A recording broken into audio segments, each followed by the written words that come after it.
మెదక్ జిల్లాలోని కొల్చార మండలం రంగంపేట సహకార సంఘం దొరలో ధాన్యం కుప్పలు పోసి నెల రోజులు గడుస్తున్న తూకం వేయటం లేదని రైతుల సహకార సంఘం చైర్మన్ అరిగే రమేష్ సహకార సంఘం సిబ్బందిపై ఆగ్రహం వ్యక్తం చేశారు. రంగంపేట కొనుగోలు కేంద్రం వద్ద సుమారు వేలాది బస్తాల ధాన్యం నిల్వ ఉన్నప్పటికీ హమాలీలు లేకపోవడంతో తూకం వేయడంలో జాప్యం జరుగుతుందని రైతులు ఆగ్రహం వ్యక్తం చేశారు.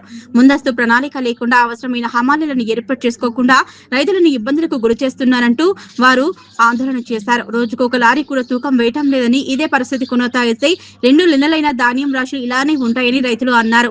వెంటనే అదనపు హమాలీలను ఏర్పాటు చేసి లారీలు వచ్చేలా చూడాలని, లేకుంటే ఆందోళన చేపట్టినట్లు రైతులు కాంగ్రెస్ నాయకులు చైర్మన్ ను నిలదీశారు. 2 రోజులు సమయం ఇవ్వాలని, 2 రోజుల్లో అదనపు హమాలీలను ఏర్పాటు చేసి తూకం వేగవంతంగా చేసేలా చర్యలు తీసుకోనున్నట్లు చైర్మన్ హామీ ఇవ్వడంతో రైతులు శాంతించారు. ఈ కార్యక్రమంలో కాంగ్రెస్ నాయకులు గొండా కృష్ణ, తలారి దుర్గేష్, రవీందర్ గౌడ్, చిల్క ప్రభాకర్ తదితరులు పాల్గొన్నారు.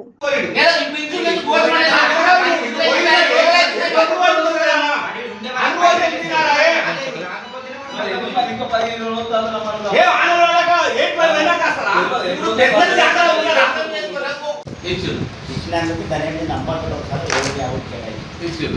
అది సరే నేను రాకముందే కేటాయించి పద్ధతిలో కేటాయించి లారీల అసలు సమస్య ఏమైతుందంటే మొత్తం స్టేట్ లెవెల్లో జరిగి రా రైస్ పెట్టమని గవర్నమెంట్ వాయిస్ రైస్ పెట్టమని రైస్ పెట్టడం వాళ్ళకి దాదాపు రా రైస్ పెట్టడం వల్ల 50,000 నుంచి 1,00,000 లాభ అవుతుంది.